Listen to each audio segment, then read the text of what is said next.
चदरिया का एक तारा भरनी, कौन तार से बीनी चदरिया झीनी झीनी बीनी, इंगला पिंगला ताना भरनी, सुषमन तार से बीनी चदरिया, आठ कंवल दल चरखा डोले, पांच तत्व गुण तीन चदरिया, झीनी झीनी बीनी चदरिया,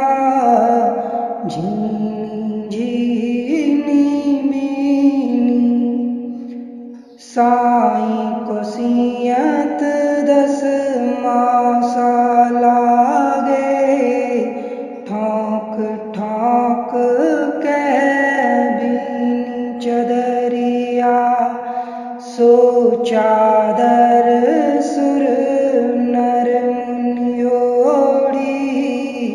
ओढ़ के मैली कीनी चदरिया, दास कबीर जतन कर ओढ़ी, ज्यों की त्यों धर दीनी चदरिया, झीनी झीनी बीनी चदरिया, झीनी झीनी बीनी।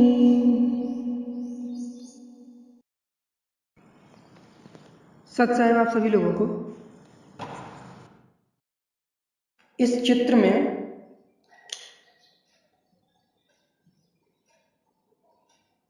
जो ब्लू कलर से है वो इंगला है, और जो ऑरेंज कलर से है वो पिंगला है, और जो येलो कलर से है वो सुषुम्ना है। मतलब लेफ्ट साइड में इंगला होती है, राइट साइड में पिंगला होती है, और बीच में सुषुम्ना होती है। अब इस चित्र में आप लोग ध्यान से देखिए कि इंगला पिंगला कहाँ तक जा रही है। इंगला पिंगला केवल छठवें कमल तक ही जाती है, और छठवें कमल पर जाकर इनका ज्वाइंट होता है। पहली बात तो ये समझो कि ये कमल क्या होते हैं। आज दिन तक आप लोगों को यही समझ नहीं आया होगा कि ये कमल क्या है। It is not a lotus flower. ये सिर्फ एनर्जी पॉइंट होते हैं, छिद्र होते हैं। मतलब शरीर की क्रिया होती रहे, शरीर कैसे जीवित रहे, शरीर कैसे चले, वो सब चीज़ें करने के लिए ये शरीर की रचना है। तो ये जो इंगला पिंगला है, छठवें कमल पर जाकर ये एक दूसरे से मिलती हैं, और छठवें कमल के ऊपर केवल और केवल सुषुम्ना जाती है, इंगला पिंगला नहीं जाती है। इंगला पिंगला का रोल यहीं समाप्त हो जाता है, छठवें कमल पर ही।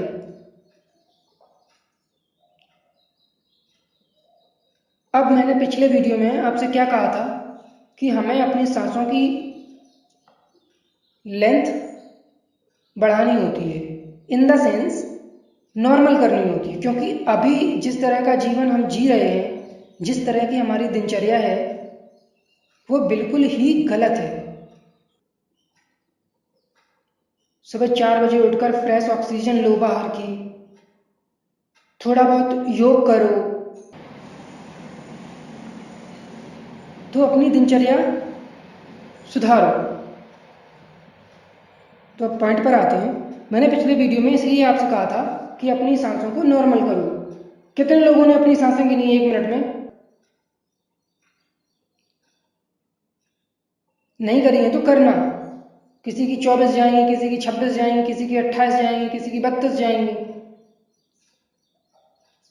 और जैसे ही आप सांसों का आजपा शुरू करोगे, सांसों में सोहम करोगे, वैसे ही ये सांसें इमीडिएटली 10 to 12, 10 से 12 के बीच में हो जाएंगी इमीडिएटली।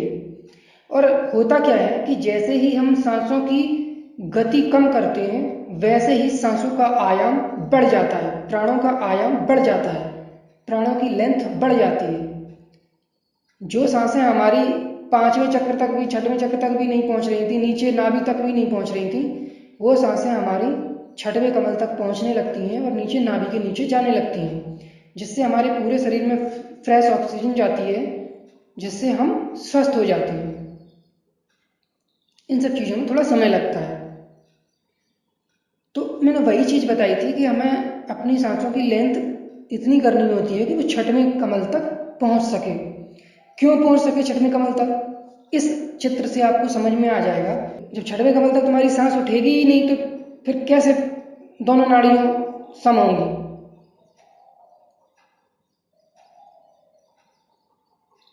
इसीलिए संत वाणियों में हजारों जगह यही बात कही गई है कि दोनों सुर बराबर होने चाहिए। इनको सुर भी कहते हैं, ठीक है, लेफ्ट सुर और राइट सुर, ये दोनों सुर बराबर होने चाहिए। और यही चीज मैंने कायागढ़ जीतो रे भाई वाले शब्द में बताई थी कि 6 कमल एक सुर में भेद है। जब आप एक सांस में 6 कमल भेदोगे तो ये दोनों सुर सम हो जाएंगे। क्यों सम हो जाएंगे? क्योंकि आपकी प्राणवायु इंगला से पिंगला में जाएगी, पिंगला से इंगला में आएगी, फिर इंगला से पिंगला में जाएगी, फिर पिंगला से इंगला में आएगी, क्योंकि आपकी प्राणवायु 6वें कमल तक पहुंचने लगी है। और जब ये स्विच होने लगेगा आपस में, इंगला से पिंगला में, पिंगला से इंगला में, तब आपकी ये दोनों नाड़ियां सम हो जाएंगी। और जैसे ही ये दोनों नाड़ियां सम हुई, मतलब आप न्यूट्रल अवस्था में आ गए। मैं आपको इंगला पिंगला को सम करने के लिए क्यों कह रहा हूं, वो मैं आपको अगली वाणी से बताता हूं। आपको सब क्लियर हो जाएगा कि हठ योग में और हमारी सांसों को नॉर्मल करने में क्या डिफरेंस है। ये है वो, इसमें क्या कह रहे हैं कि जाने ईड़ा पिंगला और सुषुम्ना का रहस्य। इसमें क्या कह रहे हैं कि अस्तित्व में सभी कुछ जोड़ों में मौजूद हैं, स्त्री पुरुष, दिन रात, तर्क भावना आदि। इस दोहरेपन को द्वैत भी कहा जाता है। हमारे अंदर इस द्वैत का अनुभव हमारी रीढ़ में बाईं और दाईं तरफ मौजूद नाड़ियों से पैदा होता है। समझ में आ रहा है मामला क्या है? ये जो द्वंद्व का भाव है, द्वैत की भावना है, दुविधा है, ये इंगला और पिंगला नाड़ियों से ही पैदा होती है। अगर आपने इन नाड़ियों को सम नहीं किया तो आपका द्वैत भाव नष्ट नहीं होगा कभी, आप अद्वैत भाव में कभी नहीं पहुंचोगे। इसलिए इन दोनों स्वरों को सम करना जरूरी होता है। ये इंगला पिंगला सुषुम्ना, all these three are logical entity,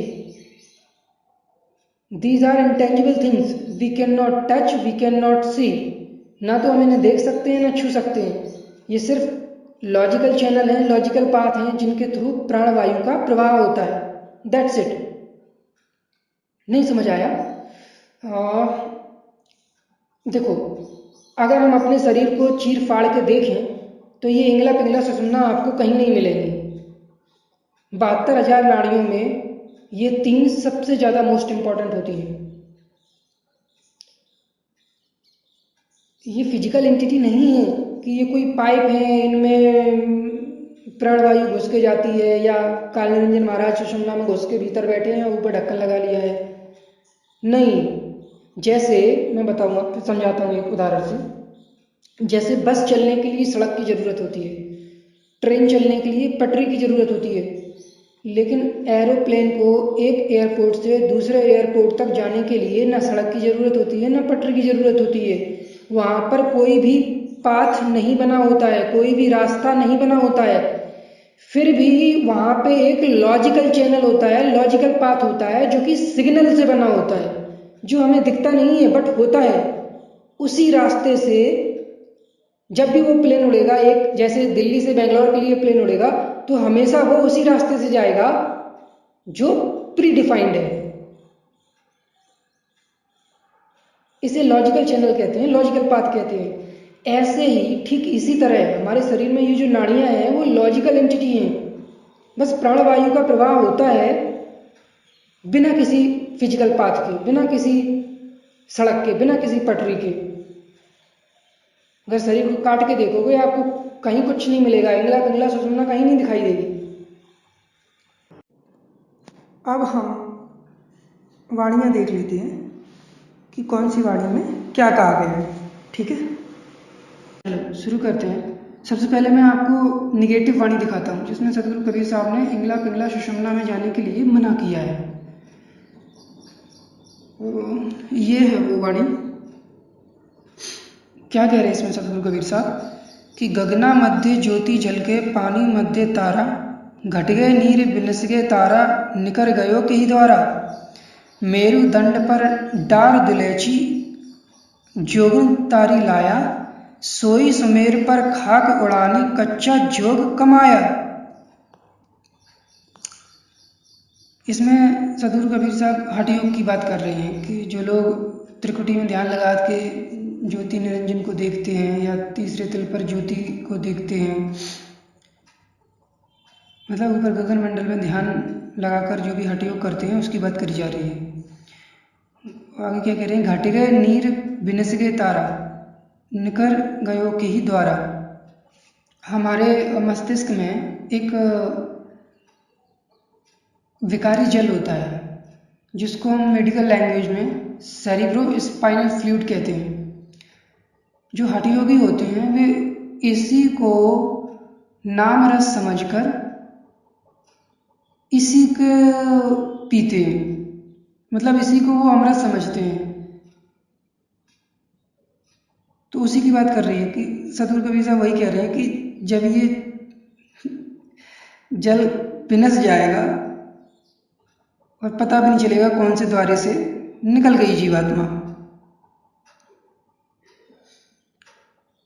मेरु दंड पर डार दुलैची, जोगन तारी लाया। मैंने आपको ब्रह्मरंध्र वाले वीडियो में एक शब्द सुनाया था कि अवधू सो योगी गुरु मेरा, तरवर एक मूल बिन ठाड़ा। वो जो वृक्ष की बात करी थी वो मेरुदंड की बात करी गई थी। तो वही चीज यहाँ पे सदगुरु कबीर साहब कह रहे हैं कि मेरुदंड पर डार दुलैची, जोगन तारी लाया। मतलब जो हठ योग करके सातों चक्रों को भेदने का प्रयास करते हैं, कुंडली जागरण करते हैं, ये सब जो काम करते हैं उनकी बात कर रहे हैं सदगुरु कबीर साहब। सोई सुमेर पर खाक उड़ानी, कच्चा जोग कमाया। ये सब अधूरा जोग है, अधूरा योग है, कच्चा योग है, क्योंकि ये शरीर के विनसने पर विनस जाता है, हमारे साथ नहीं जाता। इसमें सब विनाशी चीज़ें हैं, चाहे मेरुदंड हो, कुछ भी, जब पूरा शरीर ही विनाशी है तो आप विनाशी चीज़ों पे ध्यान करके अविनाशी को कैसे पा सकते हो। ठीक है, आगे क्या कह रहे हैं,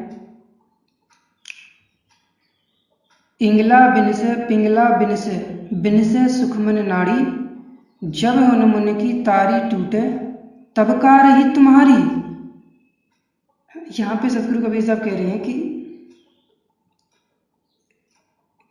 इंगला भी खत्म हो जाएगी, पिंगला भी खत्म हो जाएगी, नष्ट हो जाएगी, सुषुम्ना भी नष्ट हो जाएगी, और जो तुम उन्मुनी क्रिया कर रहे हो वहां से जब तुम्हारा ध्यान छूट जाएगा तब क्या करोगे, तुम कैसे बचोगे। आगे क्या कह रहे हैं कि अद्वैत वैराग कठिन है भाई, अटके मुनिवर जोगी, अक्षर लौकी गम बतावे, सो है मुक्ति विरोगी। देखो यहाँ पे सदगुरु कबीर साहब कह रहे हैं कि अद्वैत वैराग कठिन है। मैं हमेशा से आप लोगों से यही कहता हूँ कि आप लोग सरलता मत ढूंढिए, ये चीज़ें बहुत कठिन है। परमात्मा को पाना अगर सरल होता तो मैं सच बता रहा हूँ सबने पा लिया होता और ये आबादी नहीं बढ़ रही होती, सब मुक्त हो गए होते। अद्वैत वैराग बहुत कठिन है। यहाँ पे अद्वैत और वैराग्य ये दो चीजें हो जाती हैं। पहले तो अद्वैत भाव में आओ। अद्वैत भाव में कैसे आओगे? द्वंद्व के भाव, तो जब द्वंद्व का भाव मिटेगा तब आप अद्वैत भाव में आओगे। द्वंद्व का, चाहे हम द्वंद्व कहें या द्वैत कहें या दुविधा कहें, ये तीनों शब्द एक ही है, अलग अलग नहीं है, ठीक है। जहाँ तहाँ हम ही हैं भाई, दुविधा छोड़ो काल भगाई, दुविधा काल बड़ो अन्यायी, तन छूटत ले इधर खाई। ये वाणी मैंने आपको पहले कही थी। और सोहम की फोर्थ अवस्था का सुमरन जो मैंने आपको बताया था कि मैं और वो एक जैसे हैं, अलग अलग नहीं है। यहाँ भी द्वंद्व का भाव मिटाने की बात करी गई है। और द्वंद्व का भाव कहाँ होता है कि आप किसी दूसरी जीवात्मा को स्त्री समझकर उसके साथ भोग कर रहे हो, उस भाव को भी मिटाना होता है, वो भी द्वंद्व का भाव है। तुम अपने आप को पुरुष समझ रहे हो, उसको स्त्री समझ रहे हो, जबकि दोनों जीवात्माएं सेम ही हैं, कोई डिफरेंस नहीं है। फिर आप उसको कैसे मिसयूज कर सकते हो, उसके साथ कैसे भोग कर सकते हो?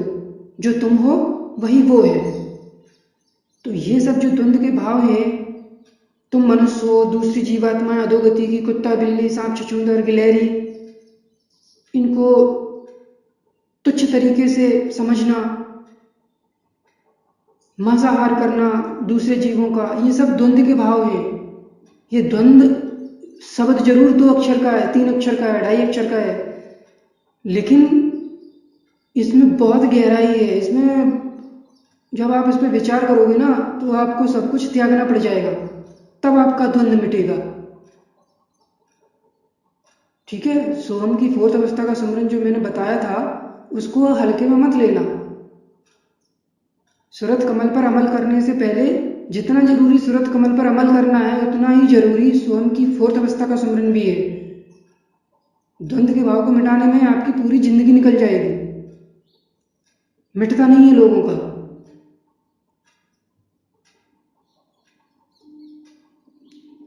तो वही बात यहाँ कह रहे हैं कि अद्वैत वैराग कठिन है भाई, अटके मुनिवर जोगी। अद्वैत तो तब आएगा जब आप द्वंद्व का भाव मिटाओगे, और फिर उसके बाद वैराग्य भी होना चाहिए। और वैराग्य तब आएगा जब आप माया का त्याग करोगे। तो यहाँ पे कह रहे हैं अद्वैत वैराग कठिन है भाई, अटके मुनिवर जोगी, अक्षर लौकी गम बतावे सो है मुक्ति विरोगी। जितने भी आज तक ये 88,000 ऋषि मुनि और जो भी संत आए हैं, वो सब अक्षर वाले ही मंत्र देते रहे, जिनसे मुक्ति संभव नहीं है। इस शब्द में इंगला पिंगला सुषुम्ना में जाने के लिए मना किया है सतगुरु कबीर साहब ने, ठीक है। चलो, बात भी बिल्कुल सत्य है, क्योंकि यहाँ पे इस शब्द में इंगला पिंगला सुषुम्ना नाड़ी की बात करी जा रही है। जैसे ओहम सोहम तत्व विचारा, यहाँ पे 2 चीजें हैं, समझने का प्रयास करना कि मैं क्या समझाना चाह रहा हूँ।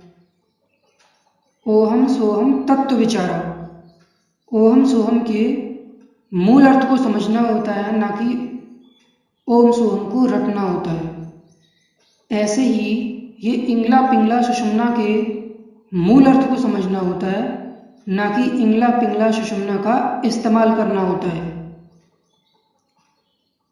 अरे आदि माया कीन चतुराई, झूठी बाजी पिंड रचाई।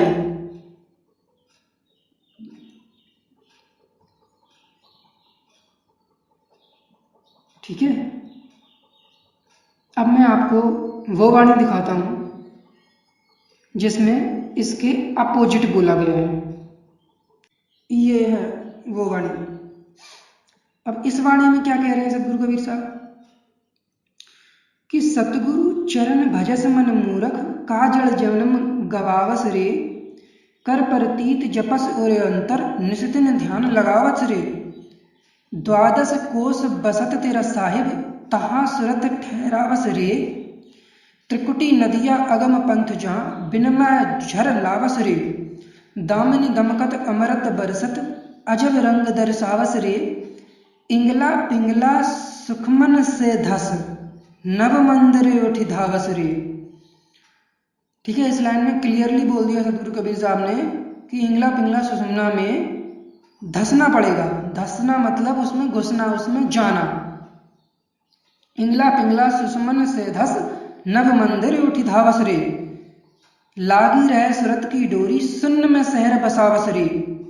बंकनाल और चक्र सोध के, मूल चक्र फहरावस रे। मकर तार के द्वार निरख के, तहाँ पतंग उड़ावस रे।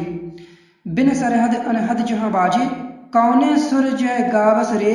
कहें कबीर सतगुर पूरे से, जो परिचय सो पावस रे। जो परिचय सो पावस रे। अब ये शब्द वाणी जस्ट अपोजिट है पिछली वाणी की। दिमाग खराब हो रहा है ना? कोई बात नहीं, अभी सब दूध का दूध पानी का पानी हो जाएगा।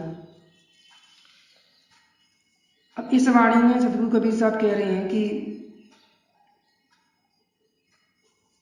सतगुरु चरण भजस मन मूर्ख, का जड़ जन्म गवावस रे। का कर प्रतीत जपस और अंतर, निस दिन ध्यान लगावस रे।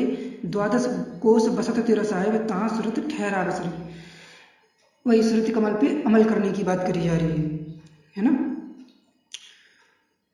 अपने अंतर मन में उसका सुमरन करना है, निस दिन ध्यान लगाना है उस सुरत कमल पर।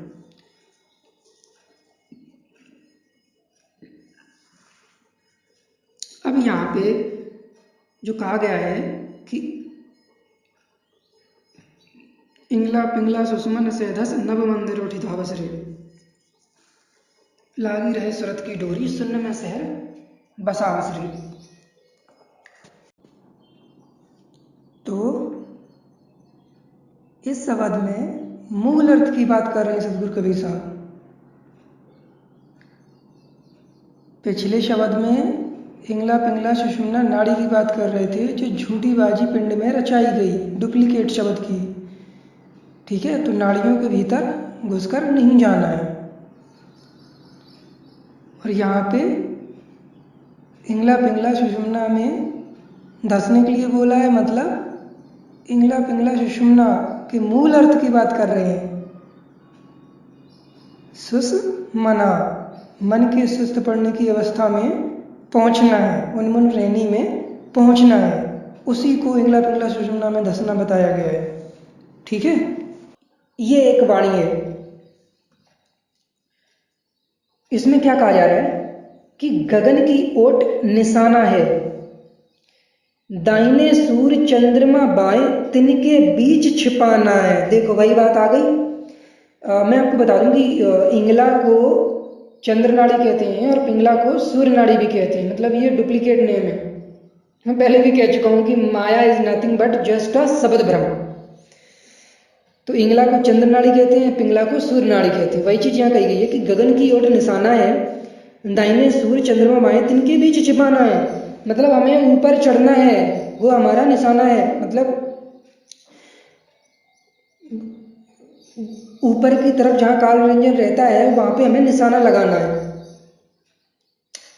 दाहिने सूर्य चंद्रमा बाएं, तिनके बीच छिपाना है, मतलब इंगला पिंगला के बीच में क्या है? सुषुम्ना। उसमें कौन छिपा हुआ बैठा है? काल निरंजन महाराज।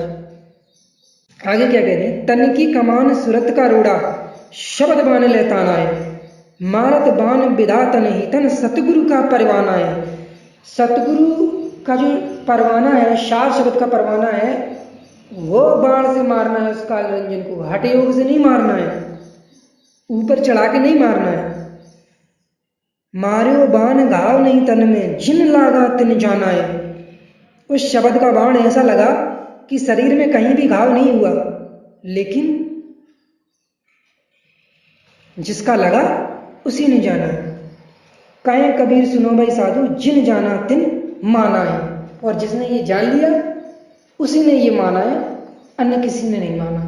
ठीक है, और दूसरी वाणी दिखाता हूं, आपका बिल्कुल समझ आ जाएगा, टेंशन मत लो। अब ये एक चौथी वाणी में दिखा रहा हूं आपको। इसमें क्या कह रहे हैं सतगुरु कबीर साहब? कर्म और भरम संसार सब करत है, पीब की परख कोई संत जाने। सुरत और निरत मन पवन को पकड़ करी, गंग और जमुन के घाट आने। बहुत ही खूबसूरत वाणी है ये, जो अच्छे अच्छे लोगों को समझ नहीं आती। अब देखो यहाँ पे ये फिर से मैं आपको वही चीज़ क्लियर कर रहा हूँ कि यहाँ पे चारों की बात हो रही है। सुरत निरत मतलब शब्द, शब्द को ही निरत कहते हैं। सुरत निरत मन पवन, चारों की बात हो रही है यहाँ पे। अब मैं फिर बता रहा हूँ, शब्द जाल फिर से है, देखो। इंगला पिंगला सुषुम्ना को ही गंगा जमुना सरस्वती कहते हैं। Got it? जैसे त्रिवेणी के संगम पे गंगा जमुना के बीच में सरस्वती छुपी रहती है, लुप्त रहती है, वैसे ही इंगला पिंगला के बीच में ये सुषुम्ना छुपी रहती है, अदृश्य रहती है। वही चीज कही गई है कि सुरत निरत मन पवन को पकड़ करी गंग और जमुन के घाट आने। मतलब इंगला पिंगला को आपको सम करना ही पड़ेगा, इंगला पिंगला के घाट पे आना ही पड़ेगा, छठवें कमल पर आना ही पड़ेगा, विदाउट डूइंग हट यू। ठीक है? गंग और जमुन के घाट आने कैसे? सुरत निरत मन और पवन को पकड़कर। छठवें कमल तक हमें मन और पवन को पकड़कर आना है, मतलब सांसों का अजपा करना है। मन और पवन का मतलब सांसों का अजपा। पांचों को नाथ करी साथ सोहम लिया, अधर दरिया का सुख माने। अब यहाँ पे सुरत और निरत का काम होगा, क्योंकि हमें अधर द्वीप में जो सुरत कमल है उस पर अमल करने की बात करी जा रही है। अधर दरिया का सुख माने, तो चारों का प्रयोग होता है, सुरत निरत और मन पवन।